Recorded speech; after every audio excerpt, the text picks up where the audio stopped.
Morning, everybody. My name is Jay Johnson. I'm the pastor here at the church in Royal, Illinois. Just a couple of thoughts this morning about a key word that we really pass around a lot in our life, and that word is this word happy. People seem to have this focus on they got to be happy, and I'm not against happiness. Don't get me wrong, but I think there's something a little more powerful than being happy, and that's this word, which is the word joy. I want to give you this little passage. This is from Matthew chapter 5. It says, "Blessed are the poor, blessed are those who mourn, blessed are the meek, blessed are those who hunger and thirst after righteousness, and blessed are the merciful." And it goes on to list these 12 of these beatitudes. Sometimes that passage is translated, "Blessed are the poor," happy are the poor, happy are those who mourn, happy are the meek. I can understand it. But as I mentioned, there's a lot of people, they tell me my responsibility is to always be happy. A lot of kids say that. And I actually, I'll ask kids when I see them, "Are you happy today?" "Yeah, I'm happy." "Why are you happy?" And they tell me the particular reason why they happen to have this happiness in their life that particular day. But happiness changes. I'll give you a small example. A number of years ago, this was quite a while ago, I was in a church here in Central Illinois, not around Royal, and I stepped out of the pulpit. And I was walking down the center aisle of the church, and there was an older gentleman sitting off to my right.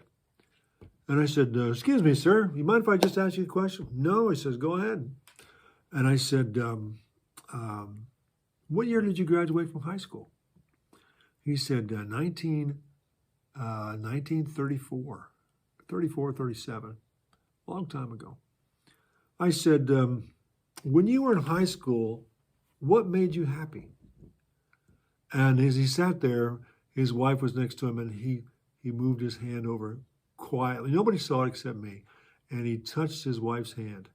And the smile on her face, she just beamed. He said, yeah, that was enough to make me happy, just knowing that she was my girl. And obviously, this was the same girl. This was his wife of how many years was sitting beside him. I said, "That made you happy in high school?" I said, "Would that make most people in high school happy? Would that be enough?" Well, it might. Here's a very clear example of how happiness changes, because happiness does change. Happiness changes because conditions change. I was told this example by one of my teachers, and it really made sense. Okay, we get a 3-year-old boy. The temperature outside is about 105 degrees outside, and it's hot, and this kid wants to cool off. So you get your little wading pool, and you put 3 inches of water in the wading pool, and you put that into the backyard, put that under the tree where there's a nice shade. And this little boy, this 3-year-old boy, he bounces out there, and he splatters around, he jumps around, he splashes around, and he's happy as a lark. As my aunt used to say, he was as happy as if he had good sense. Just ecstatic. He's just really excited, really happy. Now, that's a great thing. Now, here's the image. 3-year-old boy, 3 inches of water, splashing around, he's happy. Fast forward that to when the boy is 21 years old, or let's say he's 30 years old. You take that 30-year-old man and you say, "Okay, we're going to make you happy. We're going to put 3 inches of water and a wading pool in the backyard under the shade tree. So go enjoy it. Go be happy." And he looks at that 3 inches of water, that wading pool, and is like, "That ain't going to cut it." Now, here's the point. Happiness changes. It shifts. What makes one person happy one time may not continually cause that person to be happy. There's a difference between being happy and having joy.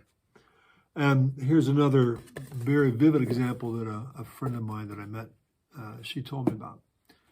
She said, my father was a pastor. And when she was a young girl, she kept saying, I don't feel happy. And her father told her and trained her and prepared her.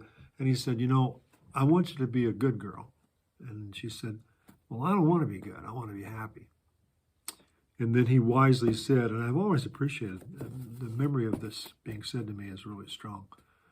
And he said, well, when you're good, you will be happy. But when you're happy, that doesn't mean you're going to be good.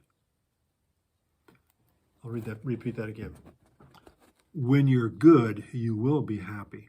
Things may not be good for you. It may not seem well. But I think this passage, it says, blessed are the poor, blessed are those who mourn. The word blessed means fully satisfied. You will be satisfied. There will be, in your heart, there will be this joy that's there because you are doing the right thing.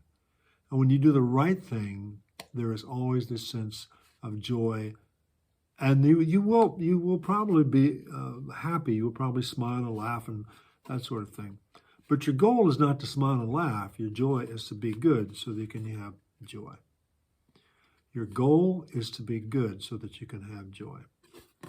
Say it one last time. Just because you're happy doesn't mean you're good. But when you're good, you will be happy because there is that contentment in here. Happiness is not based upon what happens to the exterior. Well, I guess it does. Happiness is basically what happens to the outside. Joy is something that resonates from the inside out and is displayed and is seen as happiness. Hope that makes sense. Share that with a lot of kids, and I'll share it with you today. So thanks for taking the time to be with me. I hope you have a joyful day. And I will say, I hope you're happy, but I hope it's based upon an inner joy, not strictly an outer happiness. Take care. Good to see you, and hope to see you again soon. Bye now.